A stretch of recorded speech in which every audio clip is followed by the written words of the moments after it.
Hi, guys and ladies, welcome back to another episode. This is episode number 7. Last week we spoken about on episode number 6, we spoken about the data science route, different roles that you find on the data science field itself. This episode we're going to be talking about the business intelligence roles. Actually, out of the 7 roles that we spoke about, the 3 roles are actually quite synonymous also with business intelligence. The question that you might be asking yourself is, should I set up a data science team or should I set up a business intelligence team? Given that some roles are actually sharing each other, the answer to that depends on the type of analysis that you want to do. But before we get into that, let's just talk about the different roles that you are seeing, 3 of these roles that you are seeing in business intelligence, just after our theme song.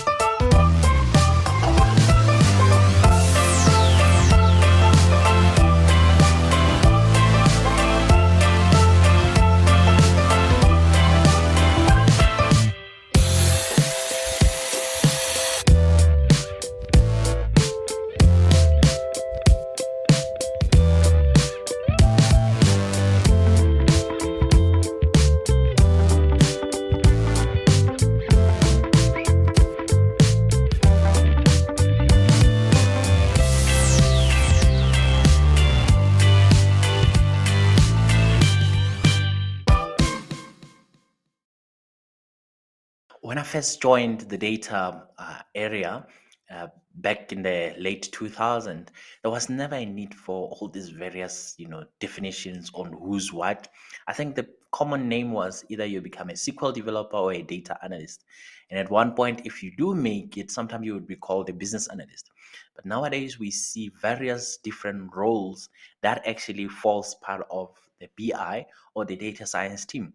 And sometimes if you are starting out, you might be asking yourself, which one should I fit in? And if you are the manager and you just got promoted and you just joined the data um, team or the field, you're more like also asking yourself, where should I start hiring? What am I looking at? And with all of that, it all depends on what is it that is the business requirement and what is it that you want to solve. Especially seeing nowadays that we just don't have a centralized big data team that everybody else, you just come to this 1 or 2 people. But now you're seeing a data team that's more like it's one big function, but you get little teamlets or squads that are dealing with particular subject itself. A squad might be one that's dealing with probably credit card or products just like personal loan, or a product like overdraft. You might have a little squad in there. But then you find yourself that, why is it that in every squad you have the same job titles? And with that, let me just try to explain it on this video, especially on the business intelligence side of things. So we're going to be talking, like I said, we're going to be talking about a few roles. They're actually quite more than that, because you could have data engineers, you could have data analyst, you could have business analyst or process analyst, and you can also have Power BI or Tableau visualization specialist. But it all depends on what is the need. So for me, as far as today is concerned, we're going to be talking about the 3. We're going to be talking about the first one, which is a data engineer. Let us understand what is a data engineer and why do we need a data engineer. Second one is a data analyst. Let's understand what is a data analyst. I know in episode number 6, we spoke that data analysts, they run between different areas or different stages of data science. But in this side, when you are only doing business intelligence, what do you expect from a data scientist? And the last one that we're going to be talking about is your business intelligence, whether it's going to be Power BI or it's going to be Tableau, it's going to be any of those other tools, the visualization specialist. And what would you want to see from this type of person? So each squad that deals with a particular product or particular field or data, whatever it's going to be, HR is going to be finance, is going to be marketing. You might find yourself having these 3 people all the time in every little squad. So you have one squad, marketing squad, 3 people, finance squad, three people, three people, three people. But in there, you have a whole lot of maybe 10 data engineers, you have 10 data analysts, you have maybe another 5 or 10 visualization specialists, because each one could, they can specialize in their own squatting. But let's start with the first one, data engineer. So a data engineer, they go out, they source, they organize, and they move data between systems. So they are the guys that are responsible for doing type of things that has to do with data storage and infrastructure. So their core competencies depends on number one, which is ETL, which is extract, transform, and load data. It could be coming from different feeds. The most common one, I think, it will be unstructured, like CSVs and whatever. He's bringing them all together, or she's bringing them all together into a centralized area using what we call ETLs. Number two is data warehouse creation to store all data that is needed into the business. A data warehouse helps users access everything else in one place, thus eliminating the need for them to do their own ETLs. So the first one, remember, this person does, or she does, ETLs, and then once you put them together into this place called the data warehouse, it eliminates all the business users from creating their own ETLs, and that's the reason why this whole thing called data warehouse is quite needed. The third one is for data governance, which is quite important for security reasons, so that you can know that the data integrity is in place, the data follows this quite rules. So the data engineer could also be able to help us with that one. And the fourth and the last thing is that they have data system knowledge, especially when it comes to mastering the data and understanding all the structures that are out there. They would be the people that know very, very well about it.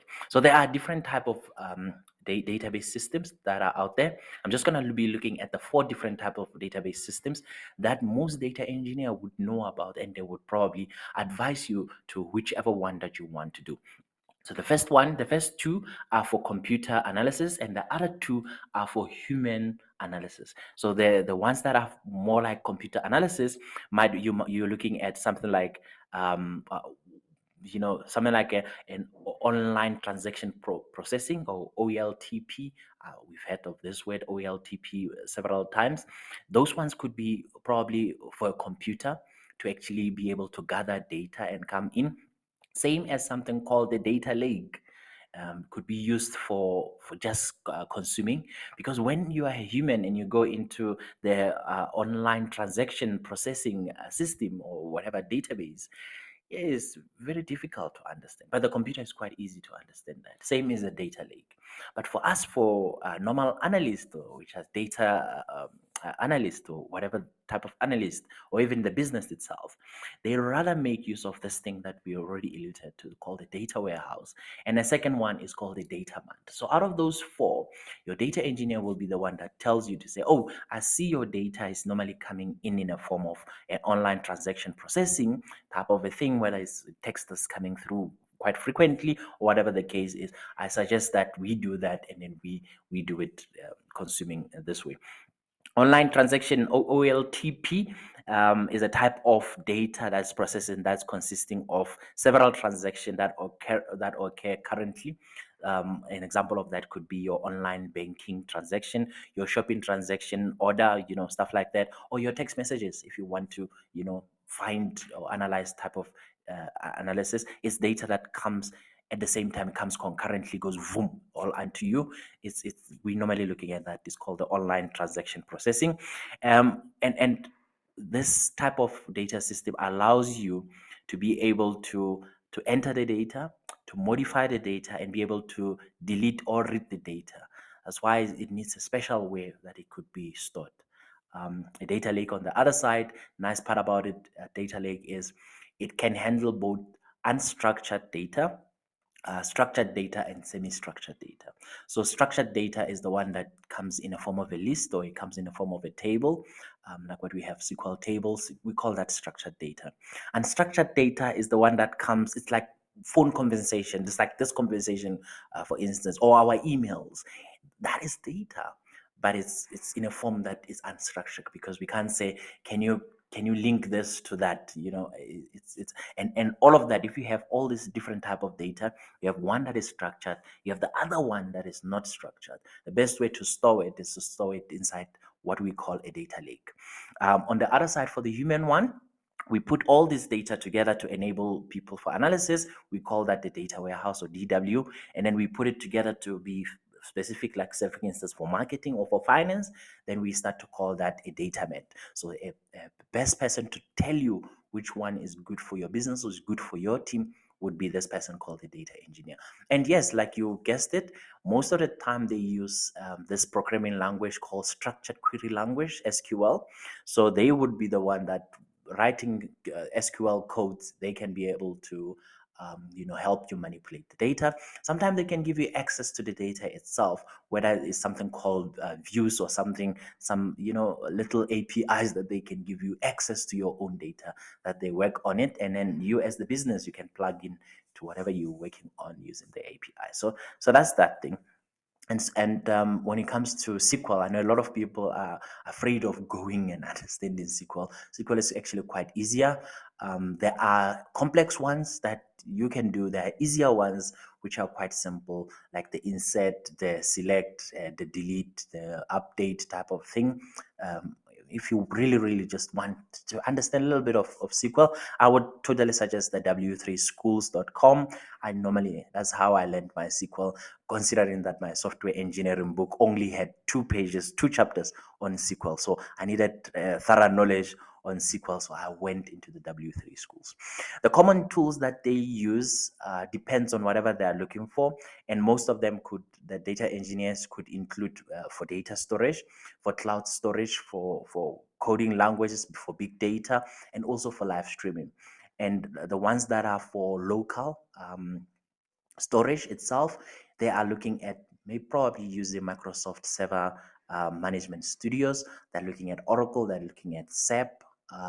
And they're also looking at SAS, because SAS is also quite familiar in this case and quite helps even more than just a local type of database. For the ones that are on the cloud, because nowadays, I mean, the cost of having your own hard drives in-house, it's becoming quite more expensive.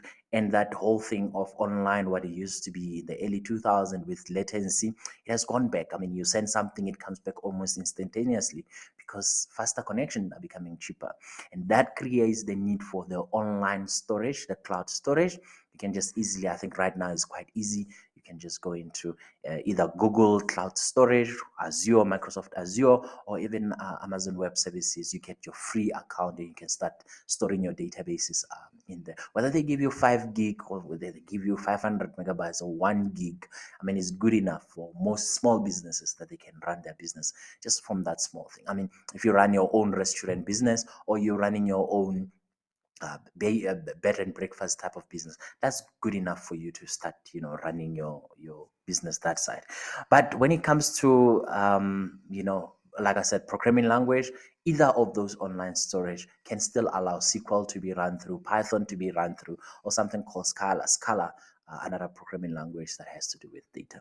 Once now you graduate and you're like, oh, my data is now becoming bigger and bigger, and you need something called big data. The data engineer will also be able to help you out, store it in the big data areas like Hadoop, Sparks, Databricks, or stuff like that. And for live streaming data, which is like I normally say, the tweets or the SMSs that are coming through, you can't stop it. They just keep on coming. You can use stuff like, Kafka, PubSub, Kinesis DS, and Apache Beam to handle all of those things. But now I remember now when I start to talk about stuff like Hadoop, you're thinking to yourself, oh, isn't that already in the data science field? No, it's not, because remember, we're talking about a data engineer. They must know big data and how to handle it. They're not just continuing with analysis themselves or doing those advanced analytics on the data. They're just helping you store the data and communicate effectively, reducing latency and stuff like that on the data itself. Whether it becomes live data or it becomes a snapshot of a data, becomes small data or it becomes big data, data engineer would be the one that can give you a proper way or a proper ideal way of engineering your data to make sure that it's staying perfectly. The second role that I quite like is the data analyst. So a data analyst, like we said the last time, they like to do the analysis that we normally know of and we have all found of. They are quite easier to get hold of this type of people.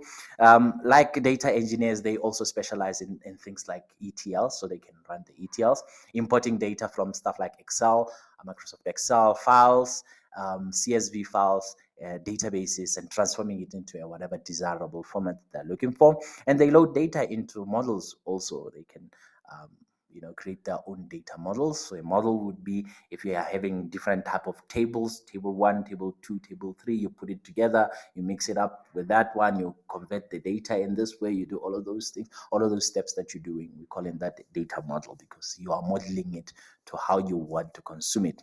They can also calculate some matrices by writing formulae and calculate, do some business rules.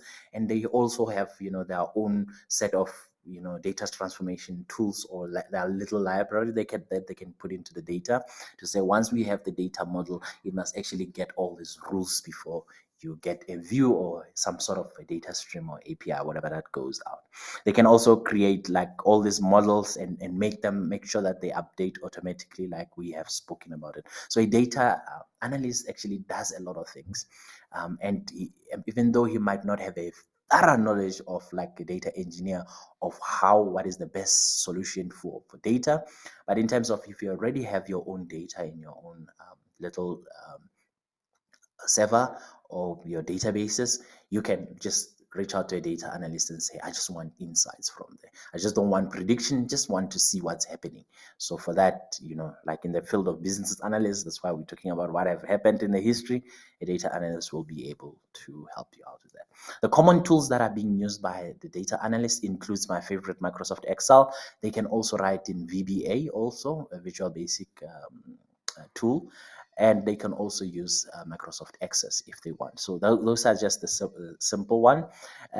Besides that, they can use SQL Server, and they can use Power Query if they're thinking like, okay, maybe you need hardcore coding methodology, whatever the case is. And besides that, the others are now efficient or proficient with Tableau and Power BI and Power Pivots and like I said, Power Queries, or even platforms like Click, R, and Python. And when you're talking about such tools, you can see they're now getting very, very closer to the other guy called, or the other girl called, a data visualization specialist. So a data analyst can manipulate the data, create the models, and can do a little bit of visualization, but is probably, they could be specialists, but not really like hardcore specialization, like this visualization specialist would do. So the third one would be, discussing this guy called, or this girl called, data visualization specialist. So like we said, visualization specialist focuses on turning clean data into visuals that helps communicate the message and help answer a specific question. So it's about, now they're not looking for data, where to store the data, how it should be stored. They're just saying, oh, hang on a second, you have the data. I see the graph that data analyst is giving me. Actually, probably we can use maybe a Sankey diagram to show where the fall offs are coming in. You can see the people are coming this way, but a Sankey diagram will actually try to show you what path do they take when they go into our online store. So once you get there, you need this guy who's called a data visualization specialist, because they specialize in this case. The key competencies includes, creating data visuals that highlights the key data points or trends, and also focuses on one or few matrices. And they also create dashboards by combining multiple visuals into one, in a way that it tells a story. So for instance, you have 17 other graphs. They can pick from those 17 graphs which ones are the key 5 that when you land or when you get an email, that's already your dashboard, and you can know how the business is going, and what those dashboard becomes handy, especially for the operations team as well as the Menco team. They are quite good in communicating results and presenting to audiences in management meetings, and manage audience permissions.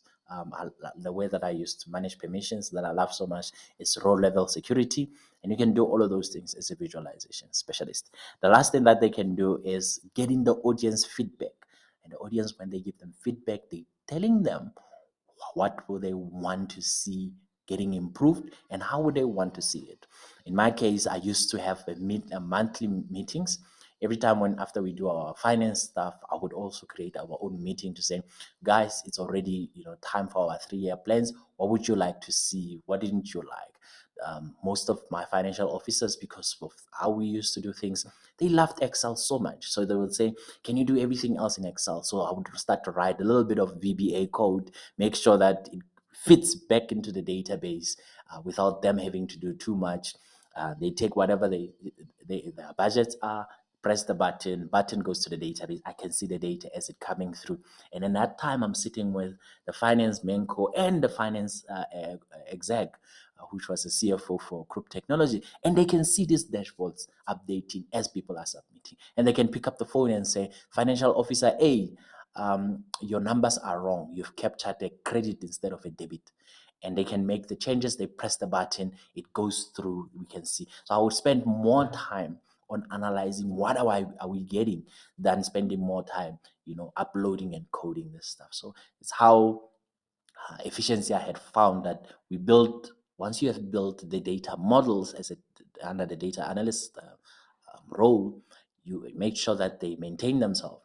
Then you can spend more time on the visualization side of things, becoming a data visualization specialist, so that you can help your audience, which is the menco or the exco at this time, to say this is what it's supposed to look like. So just in summary, I think over the years, in the last over 10 years, the data world has totally changed. And it's getting much more exciting. There's been a lot of tools that are coming out. When I first started, I never knew of stuff like T-Blue, Power BI. They only started now in 2005, 2015. And mind you, I joined in 2009, 2010. So all this other time, the only tool that I knew that I'm supposed to know was, knowing Microsoft SQL. And that's why probably I'm talking so much about Microsoft SQL, because it was the only thing that we knew.